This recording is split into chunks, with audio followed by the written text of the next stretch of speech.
Lundi 17 octobre, Madame, Monsieur, bonjour et bienvenue dans le journal de RTI les titres. Les personnes du troisième âge sont de plus en plus nombreuses que jamais à lancer leur entreprise. Leur motivation diffère, mais un fait demeure. Leur présence sur le marché du travail est en plus. C'est le dossier de l'A2 à suivre dans quelques instants. Et puis en Ukraine, Kiev et plusieurs régions du pays ont été visées par des frappes russes. C'est tout pour les titres. On n'est jamais trop vieux pour devenir son propre patron. De plus en plus de personnes du troisième âge encore valides travaillent dans des secteurs d'activité avec un objectif à se maintenir en bonne santé, contrairement à certains qui n'ont malheureusement pas la possibilité d'entreprendre parce que malades. C'est le dossier de l'A2 proposé par Clarisse Kanyala et commenté par Afiseta Karamoko. Pour arriver jusqu'à elle, il faut surmonter la pression du grand marché d'Adjamé. Âgée de plus de 84 ans, Aminata n'a pas le choix depuis l'accident de son fils unique, devenu invalide. Elle vend des patates douces pour faire face à ses charges quotidiennes. N'ayant pas de magasin, chaque jour, cette mère du troisième âge subit les bousculades, défie le soleil, pour espérer avoir de quoi subvenir à ses besoins primaires. La mendicité n'est pas une bonne chose. C'est pourquoi je préfère vendre des patates. Ça me permet d'avoir un peu d'argent pour manger et payer ma maison. Installée sur cet espace d'environ 2 mètres carrés depuis 2019, Aminata ne passe pas inaperçue. Bien connue dans ce marché, de nombreux clients achètent sa marchandise juste pour l'encourager. Toujours il passe ici, je la vois, il paye patate avec lui. Il n'a pas de moyens, à cause de ça, il s'assoit ici pour vendre. Souvent, s'il passe, souvent même il me fait pitié, il paye patate dans sa main. Elles sont nombreuses, ces personnes du troisième âge encore valides. Si Aminata est obligée de se battre pour survivre, José, lui, essaie de maintenir sa santé. Âgé de 68 ans, il n'a pas perdu ses habitudes. Tous les matins, il respecte sa routine, le sport. Cet enseignant de lettres a exercé dans le privé pendant 40 ans. Je suis en train de marcher comme je le fais tous les matins. Question de se maintenir. Quand on est à la retraite, il faut bien trouver des activités pour s'occuper, quoi. Et la première des activités, c'est la marche. Et autant que faire se peut, je fais ça tous les matins. José vit à présent une retraite plutôt active. Passionné de stylisme, le manque de temps dû à la gestion des activités professionnelles et familiales a longtemps constitué un frein à l'éclosion de ce talent. Ces tissus, je suis allé à un endroit, je les ai trouvés très beaux, donc j'ai acheté. Et quand je finis de faire ce type de travail, 2 ou 3 fois par semaine, je vais à Treichville pour voir s'il y a des arrivages, pour être toujours au début de tout. Donc je vais rapidement, je n'achète pas des masses, mais j'achète quelques mètres que je mets de côté. Parce que quand je vends, je ne bouffe pas tous les sous. Je consacre peut-être la moitié à l'achat de matériaux pour pouvoir continuer l'activité, quoi. Aujourd'hui, il gère aisément son temps. Il y a des journées sans, où je ne fais vraiment rien. C'est-à-dire, je me consacre à la lecture et à une autre activité aussi que j'avais déjà développée. Je fais de la révision, je corrige les tests. Vous êtes obligé de vous remettre à la tâche pour vivre. Parce que nos pensions ne sont pas importantes, donc il faut vivre. Et vous avez des engagements, vous aviez un certain train de vie, donc vous n'avez pas envie de laisser tomber. Et pour pouvoir maintenir ce train de vie, il faut vous remettre dans une activité que vous aimez. Malgré leur âge, les seniors arrivent parfois à apporter leur pierre à l'édifice de la société. À 70 ans, Kadi est une femme d'affaires. Mariée et mère de 6 enfants, cette septuagénaire est toujours entre 2 avions. La retraite, ce n'est pas un fait en soi. Pour dire que je suis à la retraite, je me laisse que je suis à la retraite. Maintenant, là, les gens qui vont à la retraite, c'est des gens pleins d'expérience. C'est des gens qui ont de l'expérience. Et quand moi je vois ces gens valides, ces gens bien et qui se laissent faire que parce que je suis à la retraite, ça me fait mal. Parce qu'il faut qu'ils apportent après leur retraite beaucoup de choses pour aider le pays. Parce qu'ils ont beaucoup de choses dans la tête. En 1985, Kadi était la secrétaire du ministre de l'Enseignement technique et de la formation professionnelle de l'époque, Bambava Moussa. Pour elle, les personnes âgées ont de l'expérience, de la connaissance et de l'intelligence à mettre au service de la société, si elles sont encore valides. Après ma retraite, je voyage et je fais venir des voitures par commande. Et en plus, après l'achat des voitures, il y a des pièces de rechange, souvent on ne trouve pas la bonne qualité. Et je fais aussi la commande. À la différence de Kadi, Conan, qui a perdu sa vigueur à 65 ans, dépend depuis lors de son épouse. Il souffre d'une sciatique contractée depuis plus de 13 ans, juste après l'obtention de sa retraite anticipée en 2005, au terme de 25 ans de service. Avant que je ne parte à la retraite anticipée, je me portais très bien. Puis bon, je suis venu, j'ai piqué une crise comme ça, des nerfs, à partir du dos jusqu'à ce que ça descende dans mon côté gauche même. Et c'est dans cette période de souffrance des nerfs-là que je me suis retrouvé comme ça. J'ai failli même être paralysé, ne même pas pouvoir me lever même. Du fait de cette maladie qui le ronge, il n'arrive plus à scolariser ses 8 enfants. Au niveau financier, c'est un peu compliqué parce que il y a des engagements que je prenais au niveau des enfants, là, mais je n'arrive pas à maîtriser totalement ça. Et puis au moment même où je dois m'occuper pour qu'ils viennent et aussi à leur tour prendre soin de moi, c'est là que je n'arrive pas. S'il te plaît.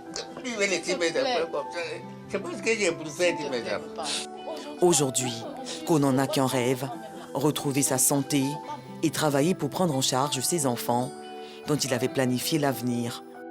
Mon souhait premier, c'est ma santé. Si j'étais bien portant là, je ne serais pas resté comme ça. Il y a des gens plus âgés que moi qui sortent facilement, ils vont sur des activités personnelles et puis ils reviennent. Pour aider ces seniors et maintenir leur santé, l'ONG Enfants et Seniors La Généreuse leur rend visite au quotidien pour les sensibiliser à pratiquer des exercices physiques. Les personnes âgées ont des difficultés, elles ont besoin d'être assistées parce que c'est un âge où on a la retraite. Donc, ce n'est pas tout le monde qui, après avoir pris sa retraite, cherche à faire une activité. Généralement, ils sont sédentaires. Ils sont à la maison, ils ne bougent pas. Donc, ce qui atteint leur santé. Voilà, ils se retrouvent facilement avec des maladies comme le diabète, l'hypertension artérielle. Quand j'ai là-bas, j'ai dit, je n'ai pas encore marché. Et puis je mange trop. Mon poids là, elle va venir me demander, maman ça va? Est-ce que tu as perdu quelques kilos alors que je suis en train d'en prendre? Donc ça m'encourage à faire de plus en plus d'efforts pour pouvoir avoir ma santé. Des personnes âgées, on en trouve dans plusieurs familles à travers le monde. Selon la Banque mondiale, la Côte d'Ivoire compte plus de 700 000 personnes de plus de 65 ans. Le 1er octobre marque la Journée internationale des personnes âgées. Elle rappelle le rôle important que jouent les personnes du 3e âge pour relever les défis mondiaux et contribuer à leur solution avec résilience et courage. Patience, persévérance et transpiration forment une combinaison imbattable pour le succès. Alors bon vent à nos entrepreneurs seniors et courage aux invalides seniors. Ce dimanche 16 octobre marquait la 42e édition de la Journée mondiale de l'alimentation. À cette occasion, la Fondation Pargasoro a volé au secours des couches défavorisées des quartiers Sagouiran, d'Abobo et de Umputo de Cocody afin d'exprimer un élan de solidarité et d'entraide. Ne laissez personne de côté, améliorer la production, la nutrition, l'environnement et les conditions de vie pour tous. Tel est le thème de la 42e édition. Yacouba Koulibaly, Afficiata Karamoko. Pargasoro Kone, natif du quartier Sagbiran d'Abobo, plus connu sous le nom de Derrierail, est le président de la Fondation Pargasoro, dont la vocation est de voler au secours des familles à faible revenu. Ce dimanche 16 octobre, il fait de nombreux heureux en offrant des kits alimentaires aux populations en situation de précarité. Un élan de solidarité qui épouse la philosophie de la Journée mondiale de l'alimentation. C'est une journée importante parce que c'est une journée pour nous dire qu'on doit penser aux autres. une journée pour être au service de l'autre, une journée pour être, n'est-ce pas, utile pour l'autre. Et l'autre, c'est qui d'ailleurs? L'autre, c'est celui qui a des difficultés, n'est-ce pas, à avoir ne serait-ce qu'un petit repas par jour. Et ces valeurs de solidarité, de fraternité, ces valeurs d'amour pour son prochain doivent, n'est-ce pas, nous abriter. La septuagénaire Philippin Thuot fait partie des nombreux bénéficiaires. Elle et l'ensemble des bénéficiaires expriment leur satisfaction après cette action de portée sociale de la Fondation Pargasoro. Je suis vraiment marquée par ce geste de solidarité et d'entraide. Ce kit alimentaire vient à point nommé pour renforcer la nourriture quotidienne. Merci aux bienfaiteurs. On l'a vu naître ici. C'est un fils du quartier. Et ce qu'il fait pour le pays, nous le remercions. Que Dieu le garde, qu'il lui donne la santé, la paix du cœur, la joie. Et ce qu'il a commencé, que Dieu même achève pour lui. Le geste qu'il a fait ce matin, franchement dit, ça m'a marqué. Et ça a marqué toute la population de Saguérane. Autre commune, même geste. De nombreuses familles défavorisées du quartier Mputo de Cocody ont retrouvé le sourire après avoir bénéficié des kits alimentaires, de quoi garantir leur repas quotidien. Je remercie la Fondation de ce geste qu'ils nous ont fait ce matin. Vraiment merci à eux, on ne sait pas quoi leur dire. Que Dieu fasse que ça augmente plus que ça. Ce qu'ils ont fait, nous, on remercie beaucoup. C'est où ils ont envie de gagner ça, mais Dieu il va gagner plus. Encore. Sous l'effet de la précarité, de nombreuses familles de la Côte d'Ivoire, à l'instar de celles du monde entier, éprouvent d'énormes difficultés à s'offrir un repas par jour. Combattre cette insécurité alimentaire demeure la priorité de la Fondation Pargasoro depuis sa création le 5 août 2019. La main qui donne est celle qui est bénie. Depuis le 8 octobre, les chrétiens ivoiriens sont en pèlerinage en terre sainte d'Israël. Ces derniers ont franchi une étape importante de cette rencontre spirituelle. La visite du Jourdain, le lieu où le Seigneur Jésus-Christ de Nazareth a reçu le baptême par Jean-Baptiste et la Mère Morte. Le reportage de nos envoyés Ami Koulibaly et Clément Boko. Baptême dans le Jourdain en Galilée, en Israël. C'est dans le Jourdain que Jean a baptisé Jésus et de nombreuses personnes.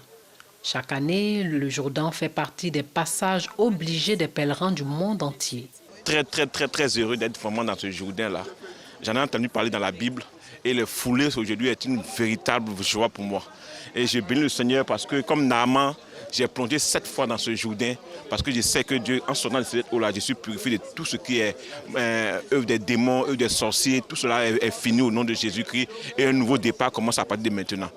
S'il y a maladie dans mon corps, que tout cela parte avec je puisse le monsieur qui s'est lavé 7 fois, il a obtenu la guérison. Une autre eau attire les pèlerins, la mer Morte en Cisjordanie.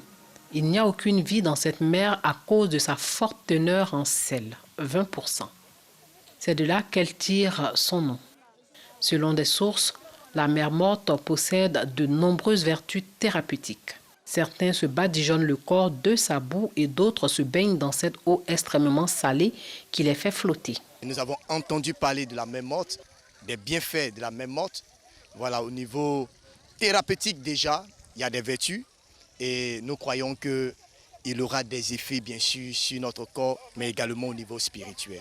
Après la baignade, les pèlerins doivent regagner leur hôtel. D'autres journées chargées de symboles les attendent. La visite des villes de Jéricho, Bethléem et Jérusalem, la ville sainte. À l'international, c'est un raid de drones d'attaque qui a commencé à 6h23 en Ukraine ce lundi matin. Plusieurs frappes russes ont visé des infrastructures cruciales de 3 régions du pays, dont la capitale Kiev. Ce qui a laissé des centaines de localités sans électricité, a annoncé le Premier ministre ukrainien. La mairie de la capitale évoque 3 morts. Le pays demande à son tour l'exclusion de la Russie du G20. Et voilà, c'est la fin de ce journal. Merci de l'avoir suivi.